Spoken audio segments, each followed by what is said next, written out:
Hello viewers, हम पढ़ रहे हैं कक्षा 10वीं गणित की प्रश्नावली 3.4 के प्रश्न नंबर 2 का तीसरा प्रश्न। दो अंकों की संख्या के अंकों का योग 9 है। इस संख्या का 9 गुना संख्या के अंकों को पलटने से बनी संख्या का 2 गुना है, वह संख्या ज्ञात कीजिए। तो यहाँ हमें संख्या ज्ञात करनी है, तो हम इसको हल करेंगे। हल तो सबसे पहले हम लिखेंगे, क्योंकि हमें यहाँ संख्या ज्ञात करनी है और संख्या कैसी है, 2 अंकों की संख्या, इसलिए हम इसके अंकों को मान लेते हैं। तो सबसे पहले हम लिखेंगे माना कि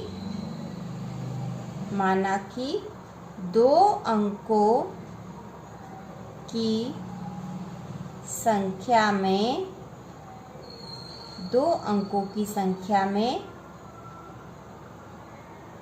इकाई का अंक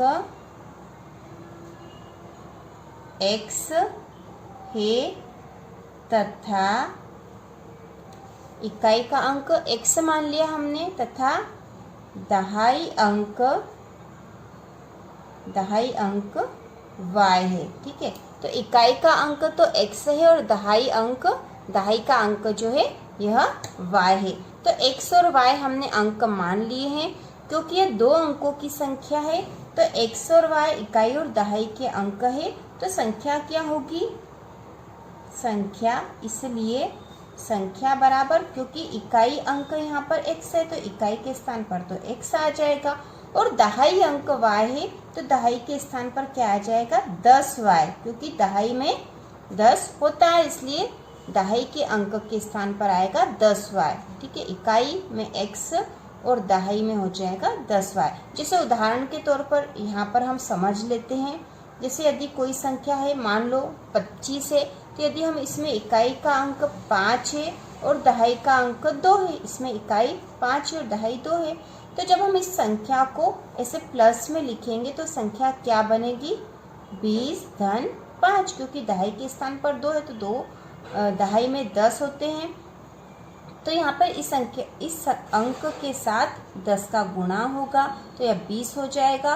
तो इस प्रकार संख्या का विस्तृत रूप होगा। तो हमने यहाँ पे भी इस संख्या को इस प्रकार से लिखा है। तो यहाँ संख्या हो गई 10y धन x। अब यहाँ पर हमें प्रश्न में जो कहा गया है वह करेंगे हम। तो हम यहाँ लिखेंगे प्रश्नानुसार।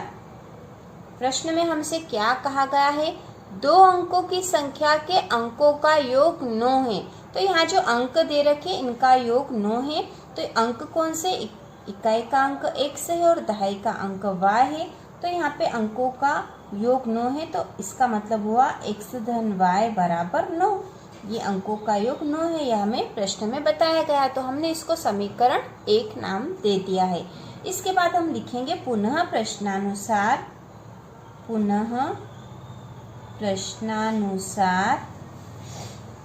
फिर क्या कहा गया हमसे, इस संख्या का 9 गुना, तो संख्या क्या थी हमारी, इसका, तो संख्या का 9 गुना संख्या के अंकों को पलटने से बनी संख्या का 2 गुना है, वह संख्या ज्ञात कीजिए। तो इस संख्या का 9 गुना, तो संख्या है हमारे पास 10y धन x। इस संख्या का 9 गुना मतलब इसका 9 गुना संख्या के अंकों को पलटने से बनी संख्या का 2 गुना है। तो यदि इस संख्या के अंकों को पलट दे, मतलब इकाई के स्थान पर दहाई का अंक और दहाई के स्थान पर इकाई का अंक आ जाए, तो हम पहले लिख देते हैं। तो यहाँ पर इकाई के स्थान पर y हो जाएगा और दहाई के स्थान पर हो जाएगा 10x। ठीक है, तो ये संख्या के अंकों को पलटने से बनी संख्या हो गई है। तो इस संख्या का 9 गुना संख्या के अंकों को पलटने से बनी संख्या का 2 गुना है। ठीक है, इसका 2 गुना है। तो यहाँ पर हमने इसका 2 गुना भी कर दिया है। तो ऐसी स्थिति में दोनों बराबर है, जैसा कि प्रश्न में कहा गया है कि इस संख्या का 9 गुना संख्या के अंकों को पलटने से बनी संख्या का 2 गुना है। तो यहाँ पर हमने कर दिया ये संख्या, और यहाँ संख्या के अंकों को पलटकर इसका 2 गुना हमने कर दिया। तो अब इसको हल कर लेंगे। तो 9 का गुणा इस संख्या में होगा, तो 9 का 10 में गुणा करा तो 9 धाम 90 हो गया, 90, और ये y है धन 9 का x में करा तो हो गया 9x बराबर।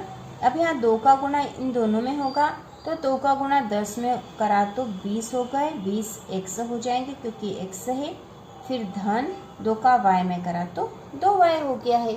अब इसको और हल कर लेंगे, तो और हल करने के लिए हम करेंगे x को इधर लेने देते तो 9x और ये 20 इधर आ जाएगा बराबर के इधर, तो ऋण 20x हो जाएगा बराबर। अब बराबर के इधर क्या बचा, 2y बचा है, 2y और 90y को हम इधर ले जाएंगे बराबर के इधर, तो ऋण का 90y हो जाएगा। अब इसको और हल कर लेंगे तो 9x ऋण bx, ये धन का और ऋण का तो घटाव होगा, 20 में से 9 घटाएंगे तो 11 बचेंगे, 11x बचेंगे और उस पे चिन्ह होगा ऋण का, क्योंकि बड़ी संख्या ऋण की है बराबर।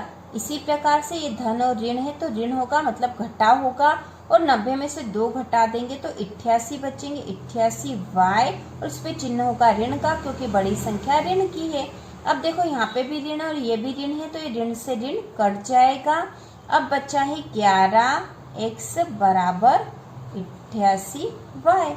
अब इसको और हल कर लेंगे, x और y को एक ही तरफ ले आते हैं, तो 11x 88y को बराबर के इधर लाए तो ऋण के 88y बराबर हो गया 0।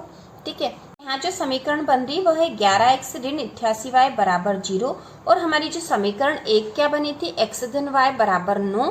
तो हमें विलोपन विधि का प्रयोग करना है और उसमें कोई सा भी एक जो चर पद है उसे समान करना है। तो यहाँ तो x और y और यहाँ पर 11x और 88y है, तो इसको बराबर करने का एक तरीका यह है कि जैसे यहाँ पे 11 है, 11 के पहाड़े में 88 भी आते हैं, तो यहाँ हम 11 को कॉमन ले लेते हैं, तो यहाँ हम 11 को कॉमन ले रहे हैं, तो बच्चा क्या है यहाँ पे x ऋण 11 का 88 में भाग लगाएंगे तो 11 8 88 होते हैं, 8 बार भाग जाता है, तो यहाँ आ जाएगा 8y बराबर 0। ठीक है, 11 8 88 होते हैं इसलिए 8 है यहाँ पर।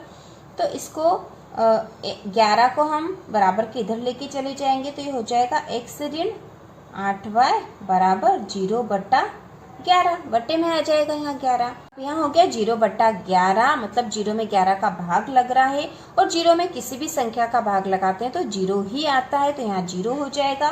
तो ये हो जाएगा x ऋण 8y बराबर 0। अब ये समीकरण नंबर 2 नाम दे देते हैं, तो हमें दोनों समीकरण प्राप्त हो गई है, समीकरण 1 और समीकरण 2। अब हम विलोपन विधि का प्रयोग करते हुए समीकरण 1 में से समीकरण 2 को घटा देंगे। हम लिखेंगे समीकरण 1 से समीकरण 2 को घटाने पर, समीकरण 1 से समीकरण 2 को घटा देंगे तो हमारी समीकरण 1 क्या है, x धन y बराबर 9, और समीकरण 2 है x ऋण 8y बराबर 0। तो अब हम इसको घटाएंगे और घटाव करते हैं तो जो नीचे वाला पद होता है उसके चिन्ह बदल जाते हैं, तो यहाँ पर ये हो जाएगा ऋण, ये धन हो जाएगा, और ये 0 है तो इस पर कोई फर्क नहीं पड़ेगा, 0 होगा तो वहाँ धन ऋण कुछ भी नहीं होगा। अब यहाँ पे धन का x और ये ऋण का x है तो ये आपस में कट जाएंगे। अब यहाँ पर है धन का y और ये धन का 8y है, तो दोनों धन के जुड़ जाएंगे, 8y और 1y हो जाएगा 9y बराबर 9 और 0 9, तो 9y बराबर 9 हो गया है। तो y बराबर हो जाएगा 9/9, 9 से 9 कट गया, एक बार कटेगा तो y बराबर हो जाएगा 1। तो y का मान हमारे पास आ गया है 1। अब हम x का मान निकालेंगे, तो हम यहाँ लिखेंगे y का मान समीकरण 1 में रखने पर, y का मान हम समीकरण 1 में रखेंगे तो हमारी समीकरण 1 है x धन y बराबर 9, तो x धन y का मान हो गया है 1, क्योंकि 1 निकाला हमने, y का मान बराबर 9। ये हो जाएगा x बराबर 9 और ये धन का 1 बराबर के उधर जाएगा तो ऋण का 1 हो गया है। x बराबर 9 में से 1 घटा दिया, 8 आ गए हैं, तो x का मान आ गया है 8। तो अब हमारे पास इकाई और दहाई दोनों अंक आ गए, तो हमारी संख्या क्या बनेगी, इस प्रकार संख्या, ठीक है, संख्या क्या है, तो संख्या हमारी थी 10y धन x। ठीक है, संख्या क्या बनाई थी हमने, 10y धन x, क्योंकि 2 अंकों की संख्या थी। तो 10y के स्थान पर है 1 है, धन x के स्थान पर है 8, तो बराबर 10 में 1 का गुणा हुआ तो 10 ही आएगा। 10 धन 8 बराबर 18। तो हमारी जो संख्या है वह क्या है? 18 है। तो इस प्रकार हम आंसर लिख देंगे। 2 अंकों की जो संख्या है वह है 18। ठीक है, तो इस प्रकार ये प्रश्न हल हो गया है। और इसी प्रकार के और वीडियो देखने के लिए चैनल को सब्सक्राइब कीजिए।